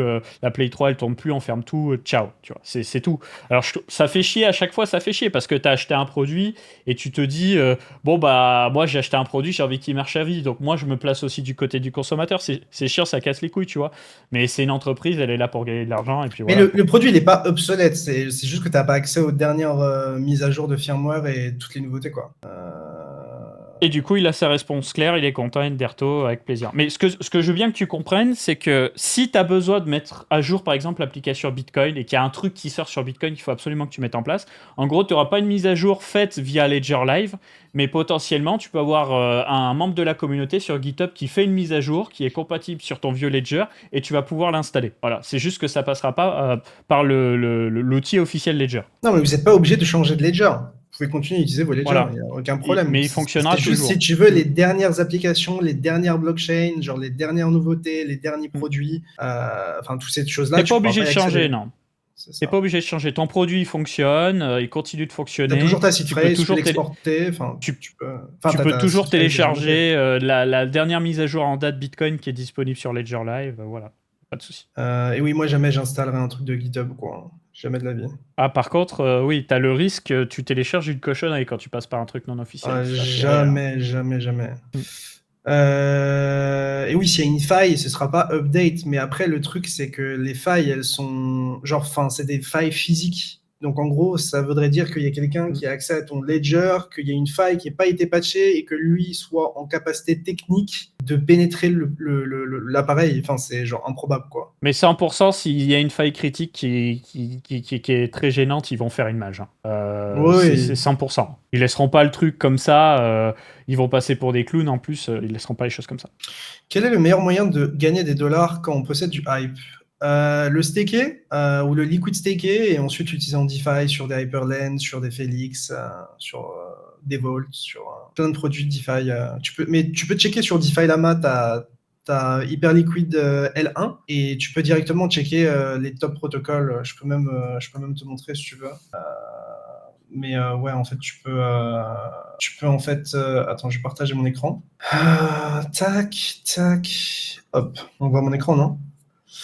Je peux peut-être cacher le chat en attendant. Ouais, tu peux cacher le chat. Mais voilà, en fait, vous pouvez directement accéder ici à la liste des protocoles. Donc, vous allez sur DeFi Lama, vous avez Chains, vous cliquez là, vous avez J'enlève le QR code. L1, et là, vous avez tous les protocoles. Donc, vous avez des solutions de liquid staking, de lending, vous avez les DEX, ceux qui donnent du yield, vous avez absolument tout ici. Donc, vous pouvez directement checker ça. Hop, je remets l'overlay. Et je remets le petit Bitpanda. Ça change un petit format full chat. Ouais. C'est bien aussi. Sam et Terminal FI, qu'en pensez-vous? Bah moi en tout cas, j'ai beaucoup parlé avec Sam qui m'a beaucoup aidé pour plein de choses. Donc déjà un énorme merci à lui. Il a été vraiment trop cool. Et bah écoute, en fait Ethena développe son aspect, il développe son propre écosystème avec Converge ou Convergence, je sais plus comment ça s'appelle. La Ouais, chain. c'est ça. Bon. Et dessus, en fait, il y a des protocoles qui sont build et qui utilisent toutes les fonctionnalités d'Ethena, dont notamment son USDE et son SUSDE. Et du coup, Sam de JDC a créé Terminal FI, qui est accessible de tous et qui vous sert de DEX, tout simplement sur cette chaîne-là, quoi. Donc, après, je vous laisserai tester, mais je crois que c'est des... Jusqu'à maintenant, Terminal FI, c'est des pré-deposits. Donc, ça veut dire que, en fait, c'est pas totalement live, c'est genre juste des gens qui committent pour que quand c'est live... Vous avez vu l'annonce du TGE de Monad le 30 septembre. Mais enfin, oui. c'est pas une annonce, c'est genre sur CoinMarketCap ou sur des sites comme ça, non? Voilà, en gros, tu avais la date sur CoinMarketCap et Monad a fait un tweet pour dire une seule de ces informations est vraie. Donc en fait, il laisse sous-entendre c'est peut-être vrai, peut-être pas. Mais ils n'ont pas clairement dit oui, c'est vrai. Mais je pense que c'est vrai. Picsou, ta vision sur ETH sur ces derniers jours? Bullish, hein, si tu veux dire. On est sur la plus grosse résistance du graphique, mais en mensuel et trimestriel. Mais si jamais ça breakout, c'est vraiment magnifique. Procity par rapport au ETH, vous pensez à un nouvel ATH? Bah, disons qu'on n'a jamais été aussi proche d'un nouvel ATH sur Ether quasiment. Donc, je pense que c'est légitime d'y penser. Et en vrai, l'intérêt et les inflows pour Ether dernièrement, ça ne cesse pas en fait. Donc c'est toujours titanesque et ça a même pris le dessus sur les inflows Bitcoin, sur les ETF BTC. Donc toute l'attention est sur Ethereum en ce moment. Est-ce que j'achète du pump? Non, je n'achète pas de pump. Non, franchement, Pump, en vrai, je le laisse faire sa vie. Ça se trouve, il peut run de malade, mais c'est juste que j'ai l'impression que mon argent est mieux investi ailleurs. Après, s'il y a des trades court terme à prendre, des setups sympas et tout, un an d'inflow en un mois, c'est ça. Mouillez-vous sur une price target ETH. Moi, je pense que beaucoup plus haut, quoi. On n'a même pas baissé les taux. Genre, tout va bien, on a des inflows de malade. Ça fait 4 ans qu'on est sous la même résistance. Si on break cette résistance, ça va partir en couille, quoi. Mais je pense que si on break l'ATH sur Ether, c'est pour aller beaucoup plus haut, perso. Donc c'est pour ça que je suis assez optimiste. Après, j'en ai pas actuellement. Je me positionne surtout sur les dérivés. Alors Etherfi, moi, j'en parle pas des masses en général. Et d'ailleurs, le narratif du restaking, on n'en entend plus trop parler. Hein. Même Eigenlayer, zéro buzz en ce moment. Et pour ce qui est de Starknet, bah moi, je surveille. Donc là, on va avoir une des plus grosses mises à jour Starknet qui va arriver avec la décentralisation de leur séquenceur. Ils ont intégré Hyperlane il n'y a pas longtemps, donc déjà niveau interopérabilité c'est beaucoup mieux. Il y a Paradex et Extended, mais c'est juste que là, il faut qu'ils arrivent... Et de toute façon, tu peux voir les tweets du CEO, Eli Ben Sasson. Ils se cherchent un business model viable. Ils sont conscients de ce qui se passe en fait. Ils sont conscients qu'ils ont une bête de tech, mais qu'ils sont sur le marché des cryptos, qu'il faut qu'ils aient ce qu'on appelle un PMF, un business model. Et ils sont sur ça, en fait. Donc, bonne chance à eux. Parce que comme ils sont pas EVM, et que KKRZK EVM leur ont un peu opté dans les doigts, si on peut dire ça comme ça, c'est un peu la merde de faire venir des gens chez eux, quoi. Mais en fait, si t'es pas EVM, t'es inaccessible, en fait. C'est aussi simple que ça. Tu ça va être regardes Extended qui va leur permettre, tu vois, mais... Même les Aptos... Les SU et tout sont méga galères parce que juste il y a beaucoup moins de gens par rapport aux autres chaînes qui build chez eux, quoi. Donc en fait ça revient à t'isoler du reste de l'écosystème et personne n'a envie d'être isolé, tout le monde a envie de distribuer son produit au plus utilisateur possible. Pensez quoi de Morpho pour faire de la DeFi? Personnellement je suis investisseur de Morpho, Depuis le début, ils ont fait, je trouve, tout très très propre. Il n'y a pas eu d'incident majeur, si ce n'est il y a un petit moment, je crois, mais c'était pas par rapport à eux, c'était plutôt par rapport à des marchés et des tokens qu'il y avait dessus. Mais bon, au final, Morpho est très bien intégré dans la DeFi et font des moves très intéressants, quoi. Donc, non, moi, je suis bullish Morpho aussi. Après, j'ai pas dig dernièrement dans l'évolution de Morpho, mais aux dernières nouvelles, ils faisaient que prendre de la TVL et je vais vérifier, mais c'est le cas, quoi. Ils sont en ATH TVL de zinzin, quoi. Je vais vous montrer l'écran. Mais voilà, ça c'est la TVL de Morpho, quoi. Donc ça a l'air de plutôt bien se passer. Et beaucoup d'argent sur Base, hein. En fait, ils ont pris une bonne partie du marché sur Base. Après, à AV, ça doit être... ouais, AV, c'est 35 milliards, c'est une dinguerie. Et ils ont combien sur Base? Ils ont 2 à 3 fois moins que Morpho sur Base. Donc en fait, AV, c'est plutôt l'acteur historique qui rafle tout, notamment sur le L1 et sur quelques chaînes EVM.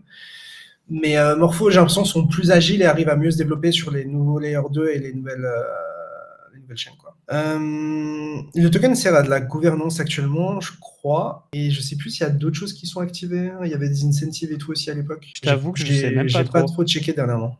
Mais je pense que je peux checker, mais on est quasiment en ATH TVL en DeFi, hein. Enfin, on aura mis du temps à s'en remettre, mais avec toutes les faillites, etc. Mais ça fait plaisir de voir ça. De toute façon, les altcoins servent à ça, hein. Le discours des Bitcoin Maxi, il est à moitié vrai. Quand ils se disent les altcoins vont à zéro, oui, la quasi-totalité des altcoins iront à zéro à terme. Mais par contre, les altcoins, c'est ce qui pousse la DeFi. C'est pas Bitcoin qui pousse la DeFi, hein. Et d'ailleurs, dans ce qui a le plus de traction en ce moment, 2 protocoles, surtout Pendle et Ethena. Et je salue le travail de GLC. Je ne sais pas si vous connaissez sur Twitter GLC, mais ils font vraiment des choses très sympas. Je vais vous mettre ça sur l'écran, donnez-moi un instant. Voilà. Hop. Je vous invite vraiment à checker ce qu'ils font. Ils font des... Bon, bah, forcément, ils parlent de Hyperliquid, mais ils ont parlé aussi de Maple très tôt, ils ont parlé de Ethena très tôt, ils ont parlé de Pendle aussi dernièrement, etc. Et en général, ils sont vraiment sur les bons coups et surtout, ils vous permettent de moins d'avoir des thèses et beaucoup d'informations pour prendre des meilleures décisions, quoi. Et c'est rare de voir des thèses qui sont aussi structurées et construites en crypto. Et du coup, bah, c'est des Français, donc je les salue et ça fait plaisir de les voir réussir. Est-ce qu'on parlerait pas un petit peu de technique? Allez, c'est parti.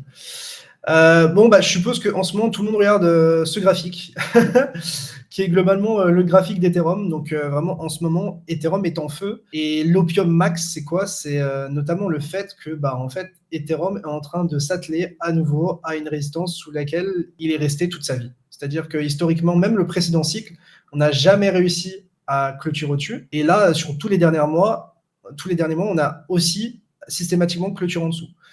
Le truc, c'est que si jamais on commence à clôturer au-dessus, en fait, il n'y a tout simplement plus aucune résistance derrière. Et quand on voit une consolidation comme ça de plus de 4 ans sur Ethereum, si jamais on commence à break cette résistance, pour moi, il y a moyen que ce soit juste la lune, quoi. Alors après, une résistance, c'est une résistance jusqu'à preuve du contraire.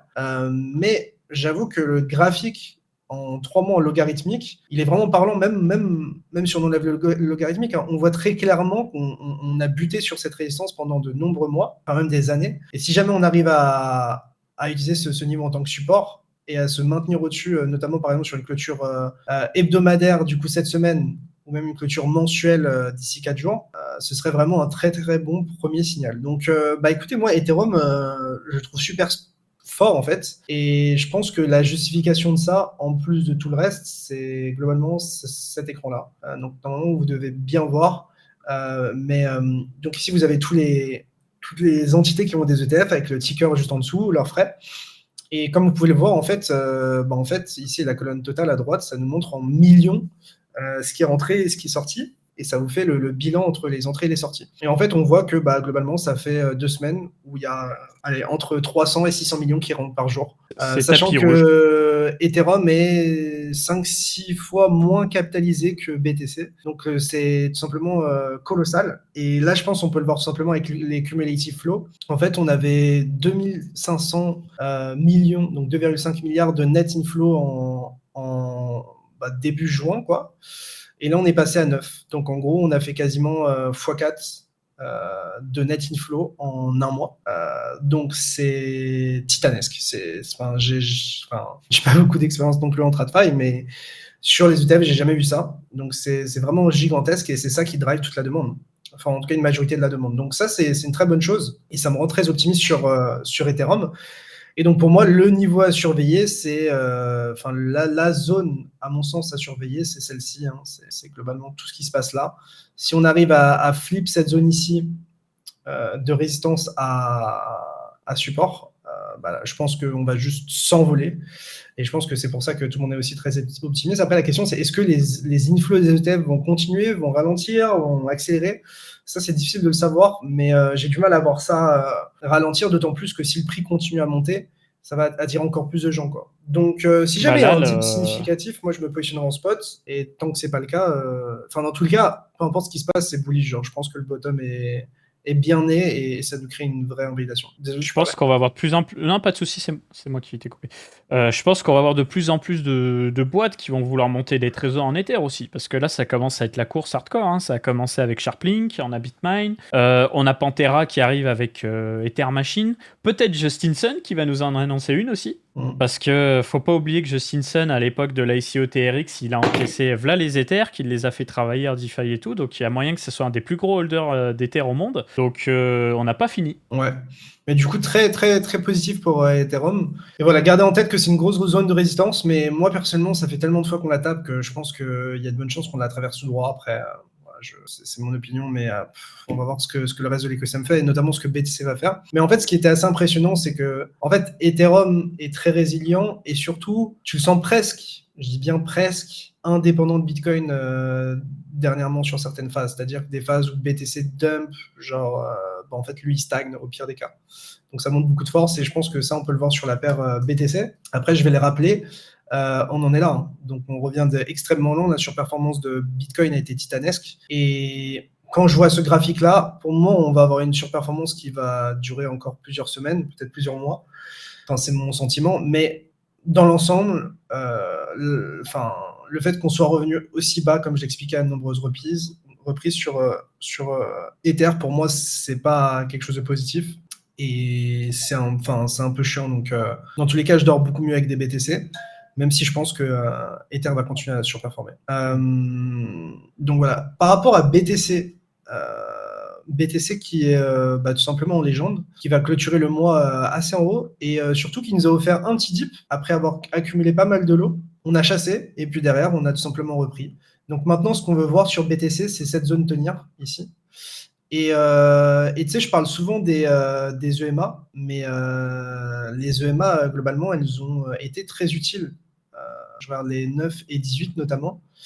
En daily, on les a juste tenus, quoi. 3 jours aussi, on s'en est approché, on les a tenus. Donc, même en 2 jours, c'est assez impressionnant parce qu'on voit qu'il y a une sorte de range qui est très obvious, quoi, qui ressemble à quelque chose comme ça, dans lequel on se bataille avec une sorte de déviation au-dessus. Si on regarde en 2 jours, hein, c'est une time frame un peu bizarre. Pareil en dessous. Et donc maintenant, on se tient comme ça. Donc pour moi, c'est très positif. Et personnellement, pour moi, tout ce qui se rapproche de slow, c'est assez intéressant. C'est-à-dire que, en fait, si on a un dip, genre mettre son SL ici, c'est pas mal parce que, c'est ma perception actuelle, parce que je vois pas trop de raison de retourner en dessous. C'est-à-dire que, genre, si on commence à avoir de l'acceptation en dessous de ces lots-là, genre, c'est possible, mais ça nous ferait retracer une énorme partie du pump récent. On a eu beaucoup d'inflow, beaucoup d'argent qui est rentré, etc. Et puis après, si on reteste ce niveau-là, genre, ça fait un peu peur par rapport en dessous, quoi. Donc c'est pour ça que pour moi, la zone verte est assez importante à tenir. Et pour moi, tout ce qui s'en approche et qui nous permet de défendre ces lows pour faire derrière un higher low et poursuivre, ce serait vraiment magnifique, quoi. Donc personnellement, c'est ça que je surveille sur BTC. Et moi, j'ai mis pas mal d'ordre ici dans ces prix-là. Avec un skew genre autour de 0,3, 0,4, ce qui fait que plus on descend, plus mes ordres sont importants, en taille, je veux dire, et avec une invalidation claire si jamais on clôture en dessous de ce niveau-là. Donc moi, personnellement, je vois BTC continue de run, juste on peut avoir davantage de respiration, même un petit dip, etc. Ça ne change rien. Pour moi, tant qu'on ne perd pas solo, tout va bien. Et comme je l'expliquais, bad range, odd range, je trace ça un peu n'importe comment, tu vois, mais t'as l'idée, quoi.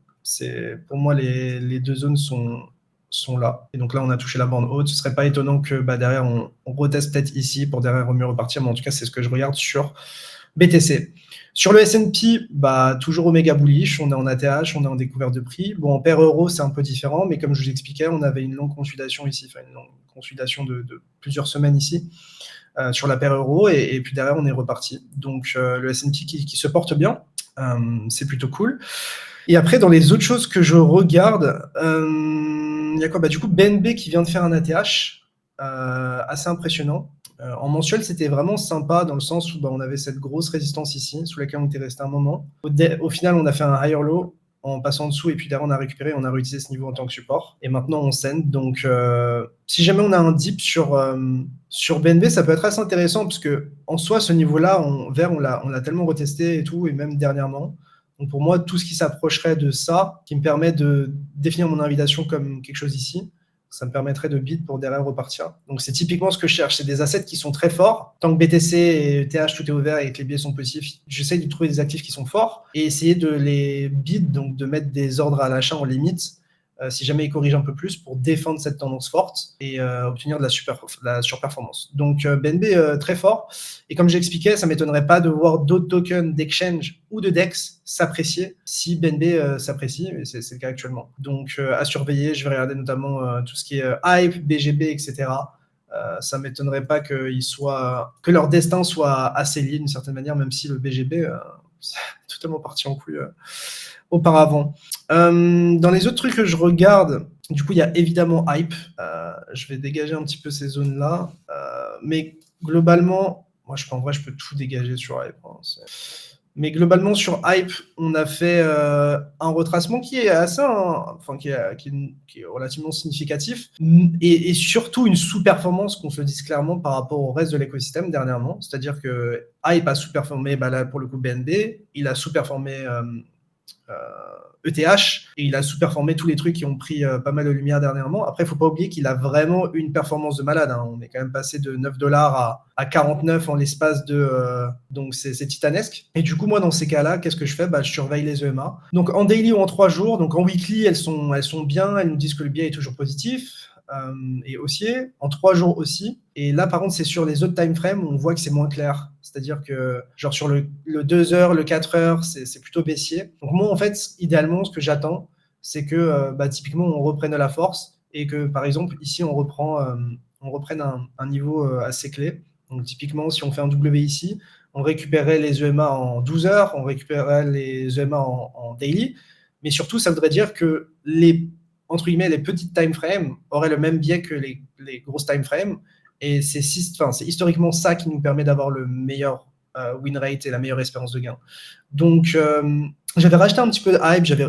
Autour des 43, j'ai revendu à peu près ce que j'avais acheté. Et ce que je vais faire, c'est que si jamais on a un breakout, genre au-dessus des 44, et que genre il y a un retournement clair et surtout de la force qui revient, à ce moment-là, je me repositionnerai. Mais en fait, si on regarde les métriques hyper liquides, ça se passe toujours très bien.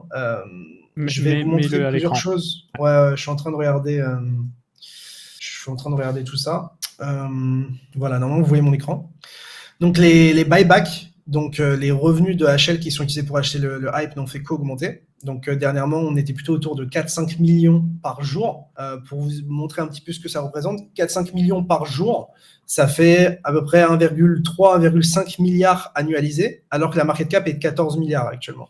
Donc ça voudrait dire que tous les ans, on a à peu près 10% de la circulating supply qui est rachetée, ce qui est absolument titanesque. Et c'est pour ça que c'est quelque chose, c'est un asset qui est difficilement dumpable pour moi, parce que les fondamentaux sont extrêmement forts et qu'il n'y a pas d'alerte genre gigantesque sur la partie graphique, même s'il est en sous-performance sur les derniers jours, il est en surperformance sur les dernières semaines. Donc moi, je m'y accroche toujours. Et si jamais on a un début de surperformance ou un W ou un daily, quelque chose comme ça, pourquoi pas? Pour l'instant, je lui donne du temps, je le laisse respirer. Et en vrai, je suis pas pressé par rapport à Hype. Par contre, si jamais la consolidation continue un petit peu et qu'on a des signes de retournement, à ce moment-là, j'essaierai de recharger, parce que j'aurai une invalidation qui est beaucoup plus claire sur ce bag-là. Mais encore une fois, gardez en tête que tout ça, toutes ces réflexions sont dérivées de mes réflexions sur notamment BTC. Qu'est-ce que je voulais regarder d'autre? Ouais, je voulais vous montrer 2-3 autres trucs qui sont assez cool. Donc là, par exemple, tu as le nombre d'années qu'il faut pour buyback le supply à disposition, donc en fonction du prix et de combien ils rachètent. Donc là, aujourd'hui, les revenus sont faibles. Mais si tu regardes sur la moyenne de 3 mois, en gros, il faut 4,8 années pour acheter tout le supply en circulation, tu vois. Donc, genre juste, c'est titanesque, quoi. Tu as aussi le Supply Shock Tracker qui est assez cool, puisqu'en fait, ça permet de voir le supply qui est prêt à la vente sur Hype. Et en vrai, ce supply, il fait que baisser. Et ici, vous avez en bleu les revenus de Hyperliquid et enfin, License Fund, ça représente tout ce qu'ils ont acheté en Hype. Donc, on voit que ça continue toujours d'augmenter et que c'est une partie assez significative du supply en circulation qui est donc, qui ne bouge pas, quoi. Je peux vous envoyer le site en vrai. Je pense que ça peut intéresser plus d'un. Je vous mets ça simplement dans le chat et je vous envoie le lien que je regardais juste avant ici. Pour les autres trucs que je regarde, qu'est-ce que je regarde? Je regarde pas 10 000 trucs en ce moment, honnêtement. Je regarde pas mal XRP aussi, parce que XRP, quoi qu'on en dise, il est tout simplement en ATH. Et dernièrement, il a retesté le dernier high. Donc, en fait, je surveille de près XRP pour voir s'il ne fait pas une sorte de consolidation assez sexy pour derrière reprendre et essayer de se placer sur le break avec une invalidation assez proche. Parce que souvent, les tendances que XRP mène sont très fortes. Et du coup, c'est pour ça que j'attends d'avoir une belle consolidation pour essayer de me replacer. Parce que, peut-être que le top d'XRP est trouvé, mais si c'est pas le cas, ça peut nous emmener beaucoup plus haut et surtout assez vite, quoi. Donc je surveille XRP et si jamais j'ai davantage de consolidation ici ou une récupération de ce niveau, ça pourrait être assez cool. Pour vous donner un peu la vue globale d'XRP, ouais, voilà. Donc on avait ce niveau ici vert qui était la résistance un peu ultime sous laquelle on était resté. On a réutilisé ici cette résistance en tant que support et on peut tracer un deuxième niveau qui est celui de l'ATH globalement, enfin du dernier ATH et de l'ATH actuel. Et du coup, en fait, si on a une consolidation qui nous permet de repasser au-dessus, ça pourrait être assez sympa de surveiller ça et d'essayer de se positionner. Doge, c'est un peu la même idée, sauf que c'est beaucoup plus tôt. Et du coup, pour moi, sur Doge, on a fait clairement un W weekly ici, donc une structure de retournement long terme dans une zone qui était idéale, qui était à savoir la reload zone acheteuse. Donc c'est plutôt cool. Par contre, comme je vous expliquais, sur Doge, le momentum, il est souvent genre fort d'un coup, et s'il ralentit trop, c'est un peu mauvais. Donc si je vois ETH, BTC run et qu'il se maintient et que je pense qu'ils vont baisser, je couperai.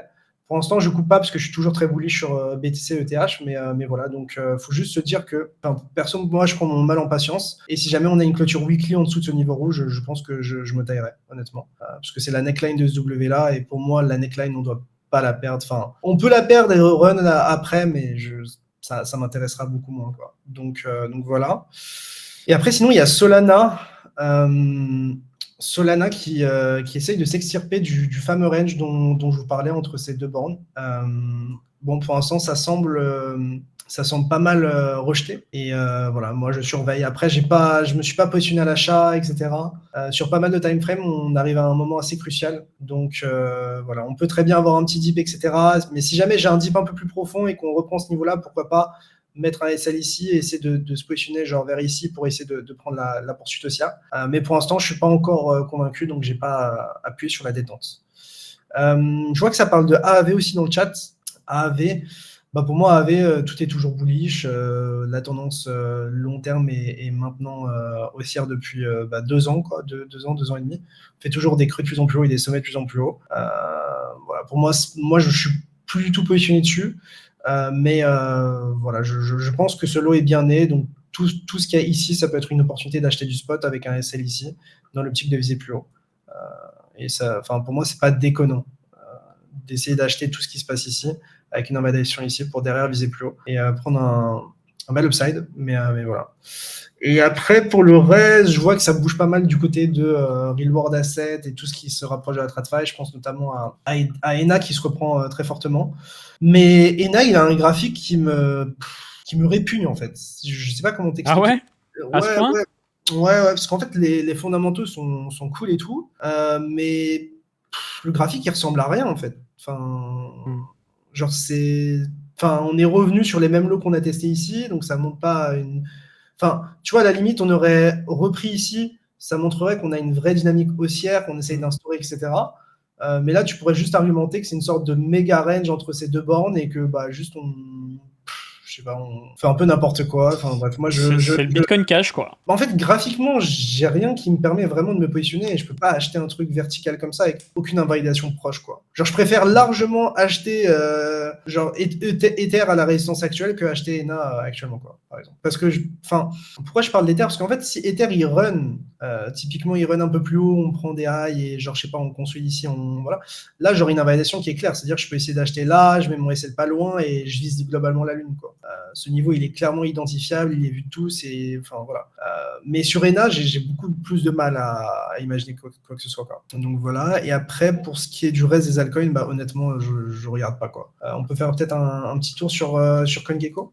Je partage mon écran. Mais sur les 7 derniers jours, qu'est-ce qui a performé? Pengu. Il y a juste Pudgy qui Pengu, fait un run de fou furieux. Ouais, Pengu, j'ai pas du tout checké, mais du coup, qui est parti tout simplement en ligne droite. Donc voilà, Etena, je vous en avais parlé. Puis après, tout le reste, c'est des trucs qui m'excitent moins. TAO, si tu veux, envoie un petit TAO pour la commu. TAO, partagé, hop. Pour moi, TAO, on a réagi dans la bonne zone, voilà, mais ça me fait pas encore rêver, quoi. Genre, je trouve que ça manque un peu de testo, quoi. Je suis pas, genre, je le surveille souvent parce que je pense qu'il va run à un moment, mais je le trouve encore faiblard, quoi. Si on peut avoir encore un peu plus de consolidation avant de partir, ça m'arrangerait. Après, pour ceux qui sont investisseurs long terme, globalement, globalement, vous avez envie d'accumuler ici, et si jamais on se casse en dessous, bon, voilà, c'est la discussion. Et on m'a parlé d'un autre truc dans le chat, c'est quoi déjà? Ouais, Pendle. Pendle qui arrive sur HyperVM. Hein. Après, je me rends pas compte de la valorisation de Pendle, des revenus et tout qu'ils ont. Pendle, 730 millions. Après, si Ether part sur Jupiter, il y a un monde où la DeFi suit, quoi. Donc, mais ouais, je sais pas, je suis pas hyper inspiré par Pendle graphiquement. Genre si jamais on a une chasse de ces lots, un truc comme ça, à ce moment-là, pour se positionner avec un SL en dessous de ce lot et viser un ATH, pourquoi pas. Mais ici, acheter ici, j'ai un peu l'impression que j'achète au milieu de nulle part, quoi. Ça m'inspire pas trop. Bah, en fait, investir sur Pendle, c'est juste se dire ils vont faire du buzz avec la HyperVM comme ils ont pu faire du buzz à l'époque où tu pouvais t'en servir pour farmer des airdrops, tu sais. Donc clairement. Après, je sais pas si l'activité sur HyperVM justifiera une augmentation drastique du market cap de Pendle, quoi. Surtout qu'à chaque fois, t'as Arthur Hayes qui chill Pendle et Etena, et je sais pas, genre, j'ai un peu l'impression qu'il sert de nous comme exit liquidity pour être honnête. Ouais, Arthur Hayes, c'est le Jim Cramer un peu, hein, maintenant. Bah, après, sur la vision Bitcoin, etc., où il a le moins de biais parce que c'est un actif neutre, où il n'a pas pu rentrer en pre-sale, ouais. Même s'il a pu prendre les BTC de tout le monde sur BitMEX, mais enfin, de beaucoup de traders de trenches à l'époque, des gemmes, mais dont moi. Mais ouais, moi je suis moins inspiré par ça. Et si je vois ça parle de syrup, je vais regarder vite fait. Mais sachez que moi j'ai besoin de trucs qui sont assez horizontaux pour me positionner, quoi. Donc c'est compliqué de rentrer sur des trucs comme ça. Genre même là, le fait qu'on ait laissé ces lows ici, genre, je sais pas, ça me... Là, c'est le trader qui parle, c'est pas l'investisseur, mais je sais pas, je trouve que de toute façon, tu regardes que le prix, hein, tu fais totalement abstraction du reste. Ouais. Je sais pas, je trouve que le graphe ressemble à rien. Enfin, genre, il s'est grave apprécié, hein, qu'on se le dise, il a fait x5, donc... Mais là, franchement, peut-être si jamais on a plus de consolidation ici, je peux peut-être essayer de trouver une invalidation assez proche, mais mettre mon invalidation ici, ça me va pas, parce qu'il y a des SL à chasser, c'est assez vertical, enfin, je sais pas, en fait, j'arrive pas... En fait, pourquoi à chaque fois je vous dis ça me parle pas, etc., parce que moi, j'ai besoin que si je rentre, j'ai une idée claire de où est-ce que je vais sortir si jamais ça se passe mal pour moi, si jamais le marché va contre moi, et qu'il n'y ait pas trop de doute sur ce point-là. Et une fois que j'ai ça, c'est là où souvent j'ai des bons risk-reward et que je peux me positionner avec de la size, et genre si ça va contre moi, ça va contre moi, mais je peux pas rentrer dans un truc et me dire, voilà, j'espère que ça ira pas contre moi. Enfin, surtout sur un actif que je connais moins et qui... Enfin, voilà. Et c'est pour ça que même sur BTC et Hype, je réfléchis constamment à l'invalidation, parce que cette invalidation, globalement, c'est quand est-ce que moi je me taille du marché, quoi. Donc ouais. Et après, le reste, c'est pas très... Enfin, on peut regarder Egan et tout, mais Egan, ça doit ressembler à rien, non? J'ai pas regardé, mais à mon avis, ça va me terrifier. Ouais. Après, avec une DeFi Season avec Ethereum, etc.,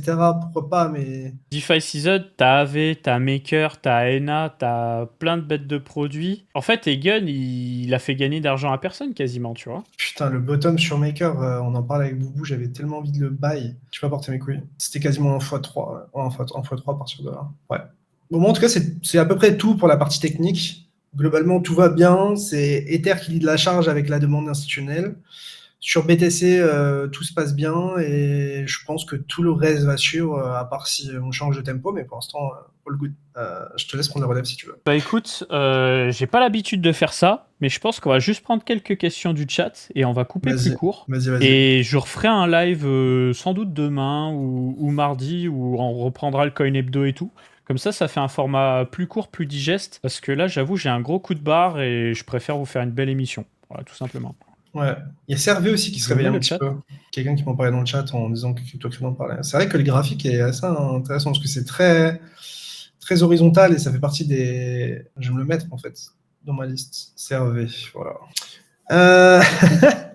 Avis sur Sydney Sweeney en jean. J'ai vu que elle a fait gagner beaucoup d'argent aux boîtes pour lesquelles, avec lesquelles elle travaille. Donc, tout le monde en parle, hein. C'est rigolo ce buzz qu'elle a parce qu'en fait, une paire de fesses et des seins et ça part. Hein. Ouais, c'est ça. C'est juste une blonde avec des... Bon, bref. Après, je t'avoue que j'ai pas vu les films dans lesquels elle jouait, donc moi non plus. Je pourrais pas trop juger.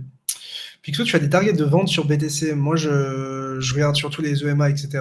Si je vois qu'il y a vraiment eu des aberrations et voilà, je prendrais profit, mais peut-être je suis fou, j'ai l'impression que genre BTC à 120K ou à 119, c'est pas si cher. Bah, le truc, c'est que ouais, t'as des achats institutionnels constants, hein, je comprends totalement. Pour ce qui est d'Injective, en fait, le problème que j'ai avec Injective, je suis aigri, je suis désolé, c'est que c'est un DEX qui a sa chaîne Cosmos, qui fait de l'EVM et tout, mais qui utilise Injective, en fait? Ils peuvent faire toutes les annonces qu'ils veulent, tu vois, mais j'ai jamais vu une seule personne dans ma TL me dire j'utilise une DIAP sur Injective. Jamais. C'est le néant absolu. Comme c'est le cas de quasiment tout ce qui se passe dans l'écosystème Cosmos, en fait. Les Anoma, les Noble, les Stride, les machins, je ne vois jamais personne en parler. Autant il y a des gens qui vont me parler de l'écosystème Ethereum et Solana, autant Injective, nada, tu vois. Est-ce que le mois d'août est historiquement plat avec les vacances? Bon bah, je pense que tu as eu ta réponse avec juillet. Moi, personnellement, je m'enlève tout biais qui va dans le sens de l'été, il se passe rien. Enfin, je sais même pas de réfléchir à ça. Je prends chaque jour un par un et chaque semaine une par une. C'est de la connerie complète. C'est de la connerie complète. Historiquement, en septembre, en août, en machin, c'est de la bite. Bah, peut-être que ça peut te donner raison dans pas mal de cas, mais je trouve que tu peux trop te faire surprendre en partant de ces principes-là et du coup... Bah oui. Non, mais tu vois, regarde, je prends un autre exemple. C'est comme Saline Meg, ouais. Genre, non, mais si t'avais celle en mai, tu t'aurais vendu à 80K t'aurais vendu à 80-90K sur BTC. C'est comme tous les 4 ans, on connaît le bottom, on connaît le top, parce que tous les 4 ans, il y a un cycle, il y a alt season, etc. Tu vois bien qu'à chaque fois, c'est pas pareil. Le marché nous surprend à chaque fois. C'est ça. Tout comme il nous surprend sur Ethereum. Il nous surprend sur sa saisonnalité, sur ces trucs-là. Donc moi, je sais pas, je calcule pas trop. Parce qu'en fait, on nous dit que l'été, globalement, les incits, ils font rien. Moi, tout ce que je vois, c'est qu'ils mettent une chier d'oseille dans Ether tous les jours. Ouais. On va voir. Bah écoutez les potes, je pense qu'on rentre dans le format, comme dit Sam. Ouais. On rentre dans le format. J'ai pas voulu trop vous casser la tête avec Bitpanda, qui est évidemment le sponsor de cette émission, parce qu'on a déjà beaucoup parlé de Ledger et que je voulais pas que ce soit too much, mais vous avez évidemment en description le lien Ledger. Oh, le lapsus de malade. Le lien Bitpanda pour si vous souhaitez vous créer un compte. Dans la prochaine vidéo qu'on sortira d'ailleurs sur la chaîne de Coin Academy, il y aura sur la partie comment déposer des cryptos, une partie comment utiliser Bitpanda pour sortir l'argent ou comment acheter, déposer sur un Ledger, etc. Donc vous aurez un petit tuto pratique sur ça. Donc n'hésitez pas à vous abonner à la chaîne de Coin Academy. Si vous nous écoutez sur Twitch, en fait, vous avez à chaque fois la rediffusion qui est disponible sur YouTube, sur la chaîne de Coin Academy, juste après l'émission. On fait les émissions en général tous les dimanches. Si c'est pas le dimanche, c'est le lundi soir. Mais voilà, c'est soit le dimanche, soit le lundi. On essaie de ne pas rater la moindre émission. Aigri est bientôt de retour sur la chaîne Coin Academy. Voilà, il avait des choses à faire en perso, mais il est bientôt de retour. Il nous prépare, je crois, une vidéo sur Maker. et Sky. En ce moment, on fait un petit focus sur la partie DeFi. Voilà. Et puis, bah, on va essayer de reprendre les lives ensemble prochainement. Moi, c'est vrai que j'étais beaucoup dans mon délire de développement de jeux vidéo et tout. Mais là, j'ai bien envie de reprendre un petit peu les lives. Donc, je vous propose soit ce lundi, soit ce mardi de se faire un petit live sur Twitch/CapetteLevray pour reprendre un peu l'actu qu'on n'a pas pris aujourd'hui. Donc, tous les liens sont en description. Merci beaucoup. Dites-nous en commentaire si vous avez aimé un petit peu cette interaction chat. C'est vrai qu'on ne le fait pas suffisamment. Donc, on essaiera de faire plus des formats comme ça. Et c'était un vrai plaisir, en tout cas, comme à chaque fois. Ouais, mais ouais, comme tu dis, j'ai beaucoup apprécié la partie interactive, le fait de pouvoir plus parler avec le chat, même de l'afficher et tout, c'est très très cool, je trouve. Et voilà, après, gardez en tête que c'est nos opinions personnelles, on parle des trucs qui nous intéressent et qui vous intéressent, mais on loupe forcément des choses et on n'a pas raison sur tout. Je pense que historiquement, il y a plein de choses sur lesquelles on a eu tort, donc n'oubliez pas de remettre en question ce qu'on vous dit, de faire vos propres thèses, faire vos propres avis, d'expérimenter par vous-même les produits et les chains pour avoir une opinion qui est mieux formée, qui est mieux avisée. Et voilà, prenez soin de vous, faites attention à vous, n'essayez pas de prendre du maxi leverage parce que c'est la fête du slip, etc. Si vous n'êtes pas des traders, ne vous inventez pas trader. Si vous êtes investisseur, suivez votre plan, continuez dans cette trame-là. Et nous, dans tous les cas, on essaiera de vous mettre au courant de tout ce qui se passe dans l'écosystème et de vous donner nos opinions, encore une fois. Prenez soin de vous, c'était Picsou, c'était Capet. Tchuss. Tchuss.